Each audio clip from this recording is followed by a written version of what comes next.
오늘은 고린도전서 3장 1절에서 15절 말씀으로 지어져가는 인생, 이런 제목을 가지고 여러분과 함께 은혜를 나누고자 합니다. 저는 지난해 4월 달부터 건축을 시작해서 약 8개월 만에 건물을 디자인하고 또 자재를 고르는 그런 어려운 과정을 거쳐서 드디어 얼마 전 아름다운 건물 하나를 완공하게 되었습니다. 처음 상상했던 것보다 오히려 더 아름답게 이렇게 만족스럽게 지어진 것을 보면서 마음이 아주 흡족한 그런 경험을 했던 기간이기도 했습니다. 좋은 건축 설계자를 만나기 때문이기도 한 것 같습니다. 그런데 한편 지어져가는 동안에 그 형태가 점점 드러나면서 사실은 한 가지 마음에 근심이 생겼습니다. 건물은 저렇게 아름답게 지어져 가는데 내 인생도 과연 저렇게 아름답게 지어져 가고 있는가? 새벽에 문득 잠이 깨면 잠을 이루지 못하며 시름할 때가 종종 있곤 했습니다. 아름다운 건축은 가능하지만 아름다운 인생도 가능한가? 목수이신 예수님께서 산상수훈으로 우리가 이 땅에 어떻게 살아야 할 것인가를 마태복음 5장에서 7장을 거쳐서 말씀하시다가 마지막 결론으로 이렇게 말씀하십니다. 나의 말을 듣고 지키는 자라야 그 주초를 반석 위에 세운 지혜로운 사람 같으리니, 이렇게 말씀하시면서 말씀의 기초인 순종의 열매를 맺으라고 권면하십니다. 또한 오늘 본문에서 바울에 이어 고린도 교회에 심우하고 있는 사람은 아볼로였는데 바울보다 아볼로를 더 존경하고 따르는 아볼로파가 생긴 것을 보면 아볼로는 18개월 심우한 바울 이상으로 목회를 아주 잘했었나 봅니다. 나중에 바울이 3차 선교여행을 하던 중에 에베소에 들려 고린도 교회의 이러한 안타까운 소식을 듣게 됩니다. 그러자 바울은 에베소 3년 머무는 동안에 고린도 교회에 이 편지를 바로 쓰게 됩니다. 사도 바울은 오늘 읽은 본문을 통해서 우리에게 이렇게 말합니다. 내게 주신 하나님의 은혜에 따라 내가 지혜로운 건축자 같이 터를 닦아두며 다른 이가 그 위에 세우나 그러나 각각 어떻게 그 위에 세우기를 조심할지니라. 그렇다면 지혜로운 건축자는 어떤 과정으로 집을 지을까요? 첫째, 우리가 집을 지으려면 우선 중요한 것은 지어야 할 도면이 필요합니다. 그걸 설계도라고 말하기도 하죠. 뭘 따라 지어야 하는가? 여기 보니까 하나님의 은혜에 따라, 하나님의 은혜라는 도면이 내게 있습니다. 여러분, 하나님께서는 우리를 사랑하셔서 십자가에 우리를 구속하셨을 뿐만 아니라 우리를 위해 놀라운 계획을 가지고 계십니다. 우리가 어떻게 살아야 하는가? 설계도가 있다는 겁니다. 어떻게? 하나님의 은혜에 따라. 그렇기 때문에 하나님의 사람들은 모름지기 늘 하나님의 선하시고 하나님이 기뻐하시고 하나님의 온전하신 뜻이 무엇인지 분별해야만 한다는 것입니다. 도면을 읽어가면서 인생을 살아가라고 말씀하십니다. 내 생각, 내 의지, 내 욕심대로 살지 않습니다. 하나님의 사람은 날마다 그 도면을 보면서 살아갑니다. 다행히도 우리에겐 좋은 설계자를 만났습니다. 세상에 그 어떤 설계자도 따라올 수 없는 설계자가 우리 인생에 있다는 겁니다. 하나님의 은혜에 따라. 그렇다면 우리는 그 설계도면을 가지고 어떻게 지어야 할까요? 두 번째, 예수 그리스도의 터 위에 지으라는 것입니다. 여기 11절 이렇게 기록되어 있습니다. 이 닦아둔 것 외에 능히 다른 터를 닦아둘 자가 없으니 이 터는 곧 예수 그리스도와 터전이 있다고 말합니다. 어떤 터인가? 내 믿음의 터가 어딘가? 예수 그리스도. 여러분, 기독교는 도무지 교훈의 종교가 아닙니다. 세상 종교는 이론으로 가능하지만 기독교는 생명입니다. 예수입니다. 그리고 사건입니다. 예수 그리스도의 죽으심과 예수 그리스도의 부활, 그것이 복음의 기초입니다. 사실 이 부활 생명을 근거해서 이 터 위에 내 인생을 살면 우리에게 억울한 것은 억울하지 않을 때가 많습니다. 우리가 볼 때 손해라고 하는 것이 전혀 손해인 경우가 아닌 경우가 더 많습니다. 우리는 손해봤다, 또 뭐 억울하다, 이것 가지고 인생을 울고 짜증내고 불평하고 삽니다. 그런데 이 그리스도, 부활의 생명의 터 위에 있으면 심지어 죽음까지도 그 앞에서 그리스도로 말미암아 우리에게 이김을 주시는 하나님께 감사하노니 우리는 감사 찬송 하지 않을 수가 없습니다. 그래서 아침에 눈을 뜨면 오늘 이 하루도 축복의 삶 속에 내 하루가 시작되는구나, 감격하며 눈을 뜨게 됩니다. 또 하루에 마감하고 또 저녁에 눈을 감으면서 부활하신 주님의 능력이 오늘도 나를 여러 어려움 속에 이렇게 구해 주셨구나, 이 감격으로 눈을 뜨고 눈을 감는 인생.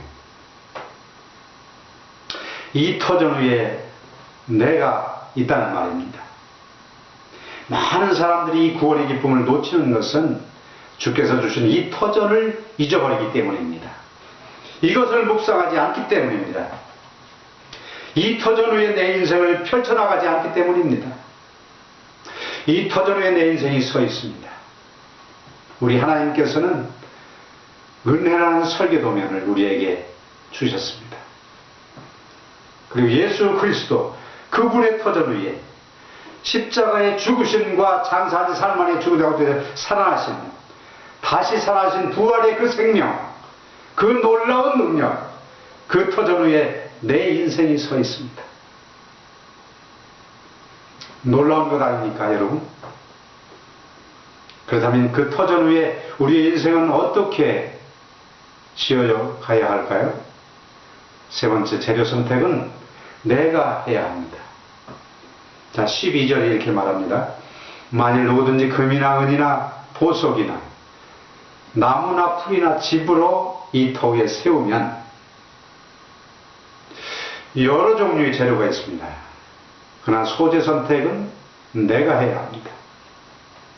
금, 은, 보석은 광물질로서 이것들은 쉽게 불이 타지 않습니다. 이것들은 땅속의 광맥을 찾아 정제해야만 얻어지는 것처럼 그 특징은 잘 드러나지 않는 데 있습니다. 말씀대로 순종하며 순결하며 이름도 없이 빛도 없이 사람의 눈에 뜨이기보다는 오직 하나님께 진실함으로 살아가는 성도, 그런 삶을 의미합니다. 반면에 나무, 풀, 지폐 재료는 지상에 수고할 수 있는 것으로 그 특징은 표면에 드러난다는 것이 특징입니다. 이것들은 광물질과는 달리 땅 위에 자신들의 모습을 잘 나타내고 또 과시하고 인기 중심으로 사는 사람들, 그런 사람을 의미합니다. 사랑하는 성도 여러분, 여러분의 주어진 시간과 여러분의 재물, 여러분의 능력, 경험, 여러분의 영향력, 여러분의 건강, 그것 가지고 어떤 인생의 집을 지어가고 있습니까? 여러분, 재료 선택은 이렇게 어떻게 하고 계십니까? 자, 그 다음 네 번째는 이러한 재료를 가지고 세월 속에 우리가 지어가면서 마침내 준공검사를 하게 됩니다. 그러나 이 준공검사는 세상의 준공검사와는 좀 다릅니다. 여기 13절에서 15절에 이렇게 기록되어 있습니다. 각각 공력이 나타날 터인데 그날의 공력을 밝히리니 이는 불로 나타내고 그 불이 각 사람의 공력이 어떠한 것을 시험할 것임이니라. 만일 누구든지 그 위에 세운 공력이 그대로 있으면 상을 받고 누구든지 공력이 불타면 해를 받으리니 그러나 자기는 구원을 얻되 불 가운데 얻은 것 같으리라. 그래서 불로 심판한다고 말합니다. 불로 그 공적을 하나하나 검증하겠다고 말합니다. 역사적으로 그런 일이 있었습니까? 네. 그것은 믿음의 사람 아브라함에게 있었던 역사적인 사실입니다. 아브라함이 어느 날 소떼가 많아지고 양떼가 많아졌습니다. 그래서 자기 조카 롯의 수아와 자기 하인들이 자주 다투는 것을 보고 이러다 사랑하는 조카와 함께 마음의 상처를 입을까봐 아브라함이 결심하고 롯을 부릅니다. 롯에게 상황을 얘기하고 아브라함이 말합니다. 네가 우하면 내가 좌하고 네가 좌하면 내가 우할게. 그 말 끝나자마자 롯은 아무 생각 없이 소떼 양떼 중심으로 기름진 들녘이 보이는 마치 에덴 동산과 같은 소돔과 고모라를 선택하고 떠났습니다. 그 땅 내가 하나님께 예배하는데 꺼리끼는 부분이 있는지 없는지 생각하지 않았습니다. 그 땅 내가 선하시고 기뻐하시고 하나님의 온전하신 뜻이 무엇인지 생각하지 않았습니다. 그의 유일한 관심사는 단지 소떼 양떼 먹이였습니다. 거기에 비해 하나님의 사람 아브라함은 그 반대편 헤브론 산지로 떠나는 것을 볼 수 있습니다. 헤브론은 교제라는 뜻을 가진 땅입니다. 그의 가장 소중한 것은 소떼 양떼가 아니었습니다. 동행하신 하나님과 어떻게 하면 아름다운 교제를 누릴 수 있을까? 그 땅이 척박한 땅이지만 그분의 도움 없이는 한시도 살 수 없어서 기도할 수밖에 없지만 그들에게 주신 은혜를 경험하면서 그분을 향해 찬송할 수밖에 없는 그런 땅. 그 땅 헤브론을 선택했습니다. 훗날 소돔과 고모라가 멸망할 때에 롯의 처의 모양을 우리가 보게 됩니다. 멸망의 도성에 자기 재물이 너무나도 아까워서 미련을 못 버리고 뒤를 보다가 소금 기둥이 되고 말았습니다. 사랑하는 성도 여러분, 모든 것이 불타는 시절에 그는 부끄러운 구원으로 구약 성경 전체를 통해 가장 부끄러운 구원을 받은 대표적인 사람으로 전락되었습니다. 여러분, 본문에 보면 이런 불의 심판이 인류 마지막 날에 우리 앞에 펼친다고 말합니다. 호련히 순식간에 모든 체질이 뜨겁게 변하는 불의 심판이 인류 마지막에 있다고 말합니다. 그때 우리가 이 땅에 쌓아놓았던 것들, 그 불을 이길 수 있는 것이 무엇이라고 생각하십니까? 우리의 하위층, 우리가 쌓아놓은 재산, 아니면 업적, 아니면 인기, 그 불 탈 때 그대로 남아있겠습니까?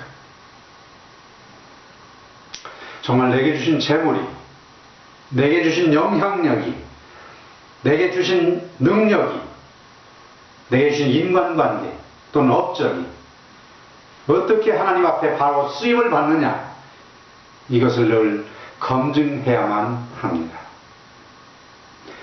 사랑하는 성도 여러분, 우리는 모두 지어져 가는 인생들입니다. 그리고 우리는 가장 좋은 인생의 설계자를 만나는 축복을 누리게 되었습니다. 우리가 그 은혜를 따라 만세방석 되시는 생명이신 예수 그리스도의 그 터 위에 우리 모두 건물 짓는 자들입니다. 우리에게 부어주신 이 아름다운 모든 재료들을 귀한 것으로 드리기로 작정하신 여러분의 삶이 한 영혼 한 영혼이 하나님 앞에 아름답게 지어져서 주님 만날 때 칭찬과 존귀함과 상급이 있는 그런 여러분 되시길 이 시간 소원합니다.